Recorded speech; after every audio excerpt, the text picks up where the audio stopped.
Hello? Hello?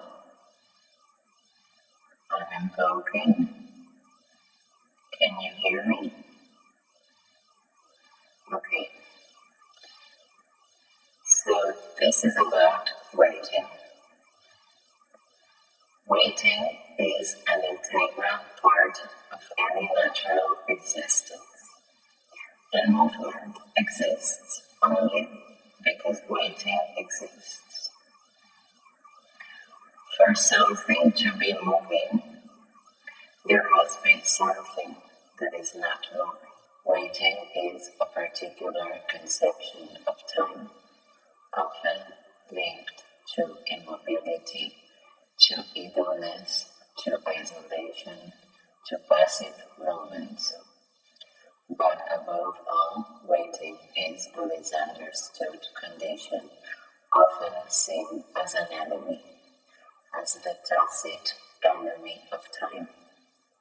I like when waiting means stopping all an action, especially to reflect on it and act differently. Hey, wait, don't run. You're gonna fall. Wait, don't run.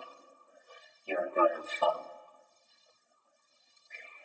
If waiting means not moving or stop moving, waiting has become, today more than ever, an undesirable occupation, progressively shaped as the time that must urgently be defeated. We hate waiting. We need to move forward. Yes, waiting means stopping. It also means delaying action. It is a break between action and action. A break between times of activity. It goes against the leading rules of efficiency, functionality, and productivity.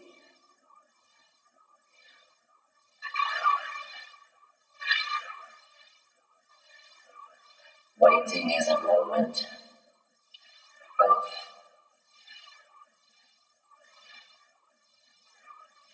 temporary stillness.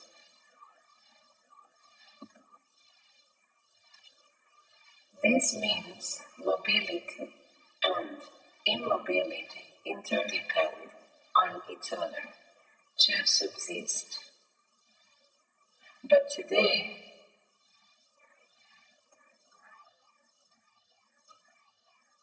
I think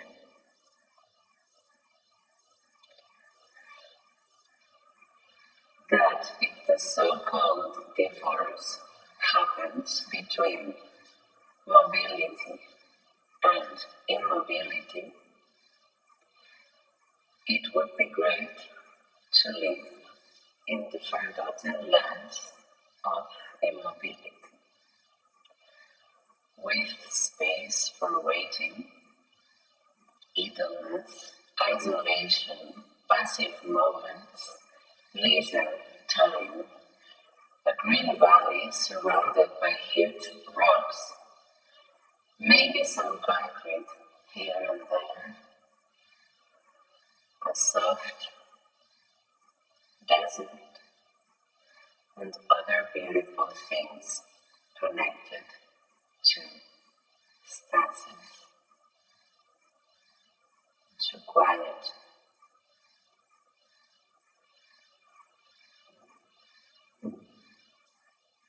Someday in the far past, waiting was tightly linked to desire. Waiting for something, waiting for someone. Those were good things to do. Loving required time, patience, and hope.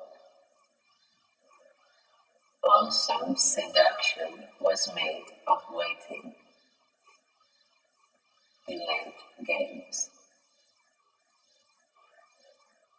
Through the tension induced by waiting, desire became more powerful and has served human beings to connect and to create different levels of intimacy. Anything worth having is worth waiting for has been progressively replaced by the thrill of immediacy. Even revenge used to be postponed and served on a cold plate.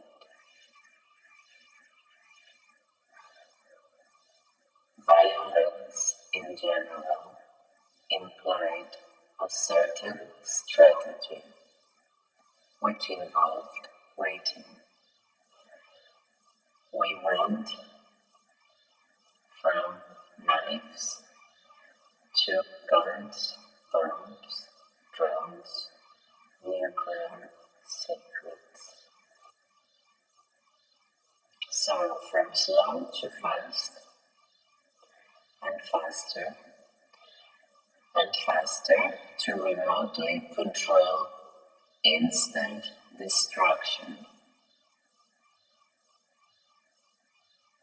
That's what we went through. Technologies have served this cause with the nice support of economics, politics, science. Also, religion served as a training school for waiting for the miracle to come, waiting for the Messiah, the Messiah, waiting for salvation. Waiting was a sign of connection with God. There is no God if there is no waiting. If God shows up, then what? But then came God, or didn't come. And then it was us, the invalids of faith. In contemporary fiction, scenarios of waiting can be used to mirror our society from a kind of dystopian nihilistic angle. And generally, waiting is associated to emptiness, depression, and the anxiety of death. Waiting is also the experience and the representation of absurdity. If waiting used to be a condition of life's metabolism, our unstoppable and insatiable bodies are now very allergic to it. We are more and more incompatible with the act of waiting, and it triggers a collection of disturbing side effects on our stimulated body frequencies.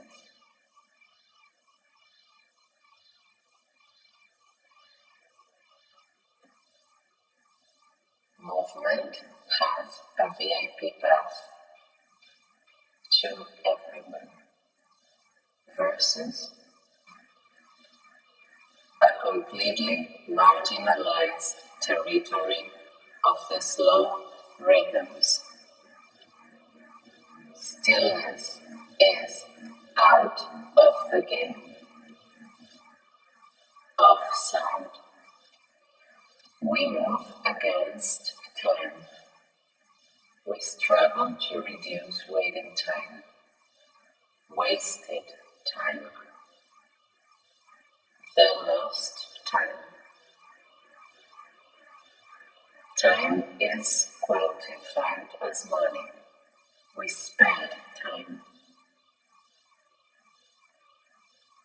and waiting is a devalued time. We've been trying to mitigate this stuckness through brand new strategies to alleviate the pain of waiting.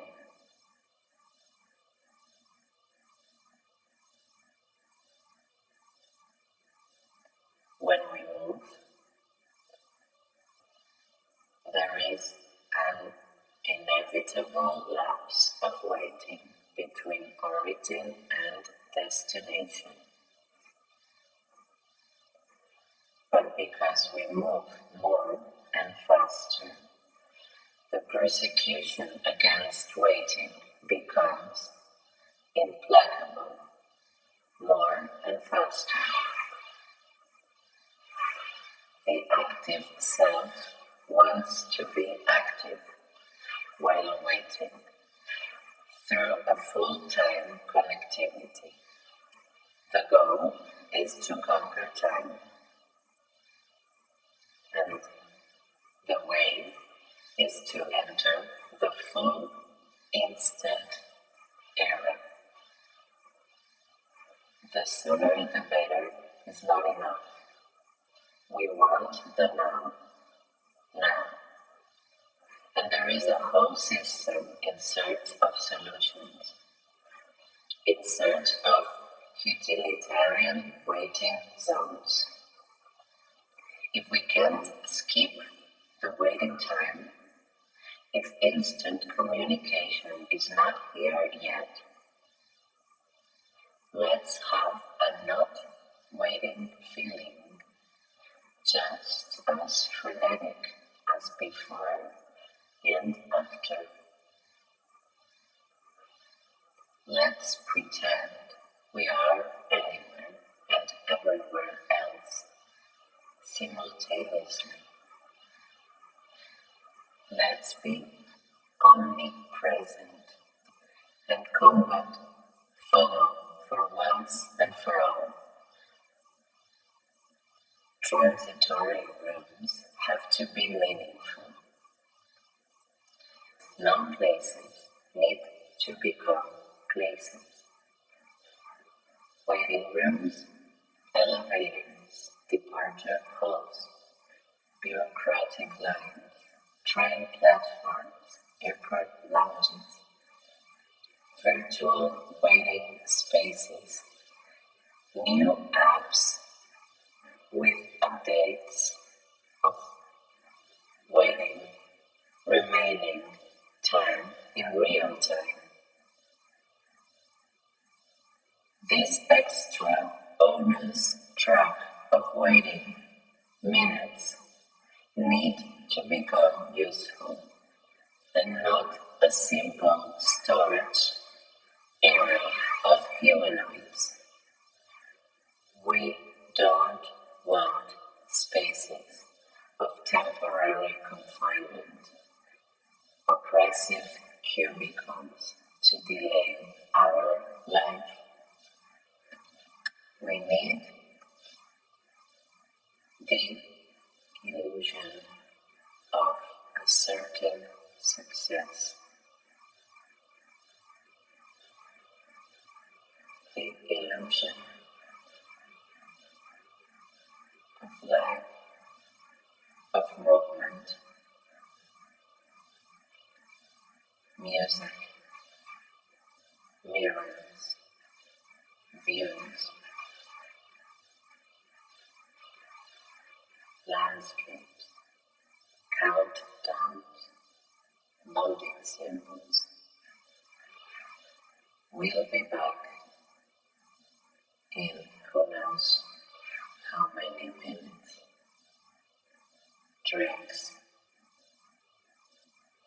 We need visual or touchable proofs that time moves forward, that life goes on We need the architecture of the waiting room to be more associated to the living than to the dead. Magazines and books alive with plastic plants, televisions and vending machines, massage, free or not free Wi-Fi. A waiting room, same old, thinking. People around are wearing shoes. Long hair or not, they stimulate or calm their minds with their personal phones. They look at them. They touch the phones, smartphones. They all wear clothes. Sometimes it's cold, and sometimes it's too hot. Someone is coughing, or sneezing, or breathing. Involuntary expulsion of air. In the end, it's all about breathing. No matter how happy or sad, breathing is what matters. The driver in the city is different from the driver on the road.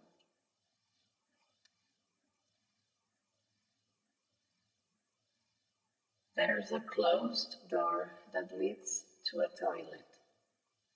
Different doors and different receptionists. The coffee break. Also, waiting can happen alone, with no one around. To impose waiting is a form of power. And with money, we can have better experiences of waiting.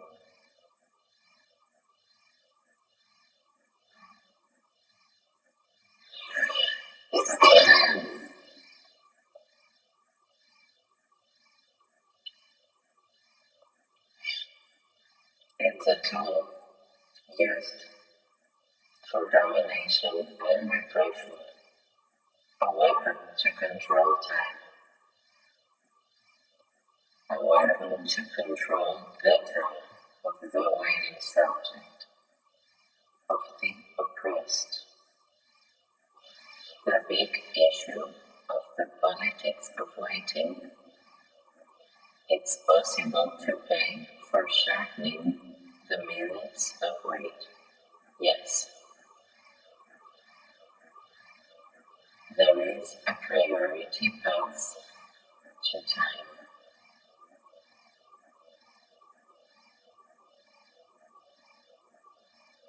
Again, a priority path to access time. The privilege of time.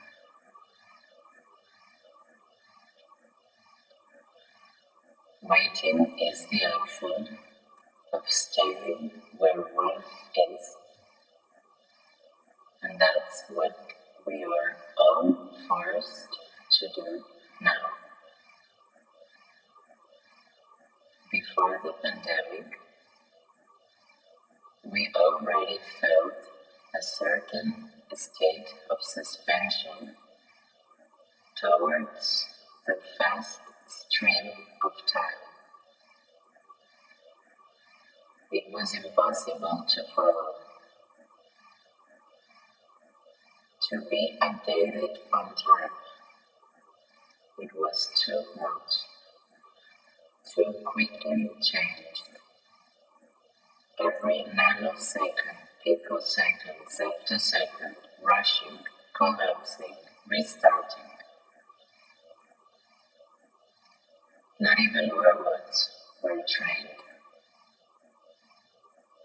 They were substituted. This last year has accelerated all processes, and all processes have been accelerated. But also, there's been a brutal slowdown, especially concerning our consciousness.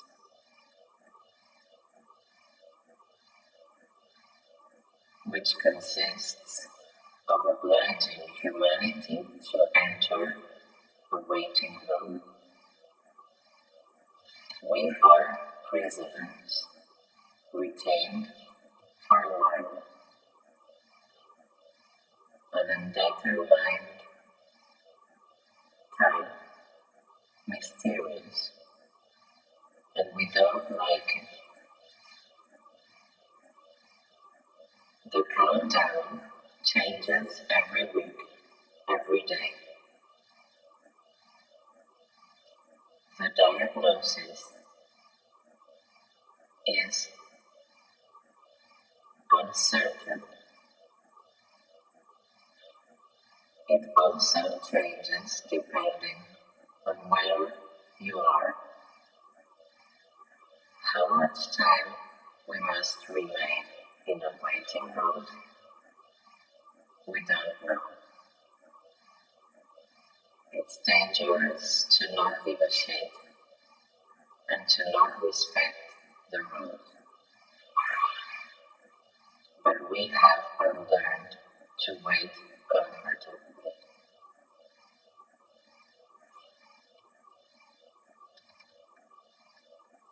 It's a genetically almost gone ability. We are impatient.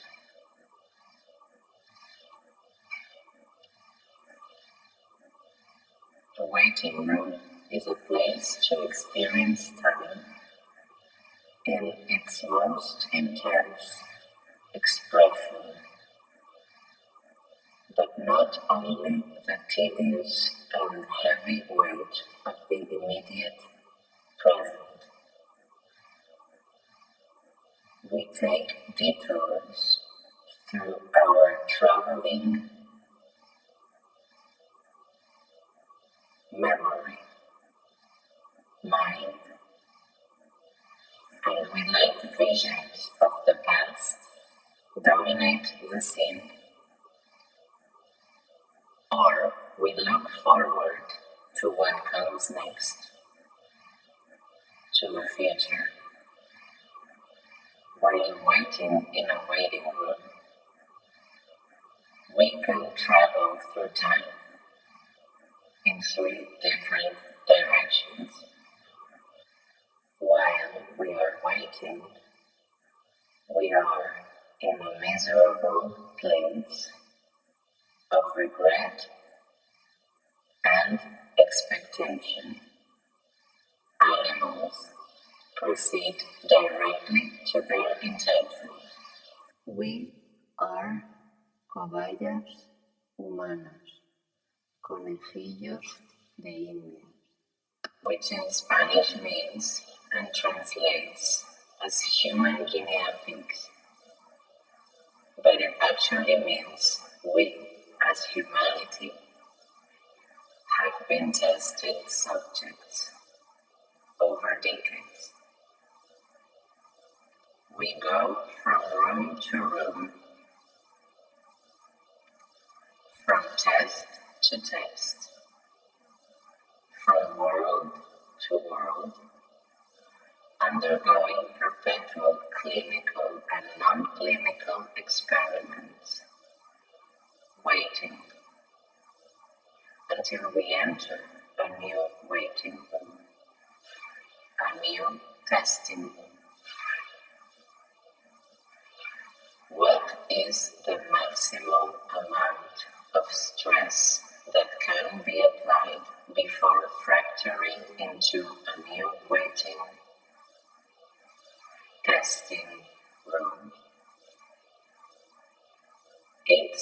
a psychological endurance test. The act of waiting is a useless torture, and we are the actors, the martyrs, the cobayas humanos, the human guinea pigs. The question is how acceleration affects our conception of time. Waiting is one of the many fissuras of acceleration. We are losing the sense of reality concerning time. We have an excessive intolerance towards the act of waiting. We measure time in a weird way. The course of the biography of waiting could be changed, maybe.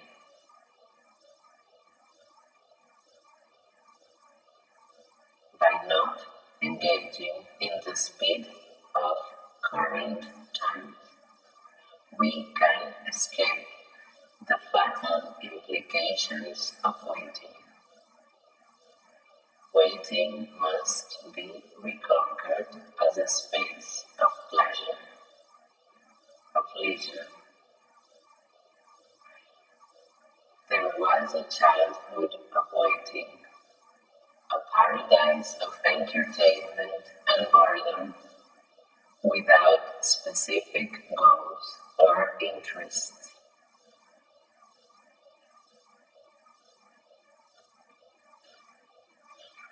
And as the centuries go by, waiting becomes more self-aware, intolerant with itself, in conflict with its own identity.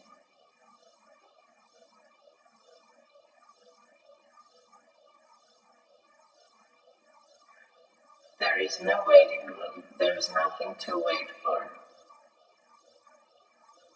So maybe we can wait for nothing. I don't think so.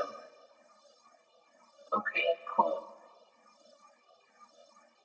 Meanwhile, we wait because of a force majeure.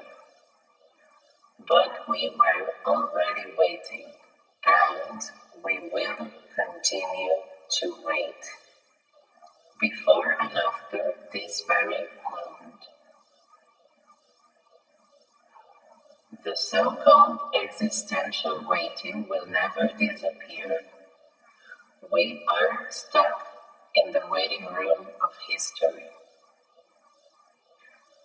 This could continue for a while. Now let's listen to a song.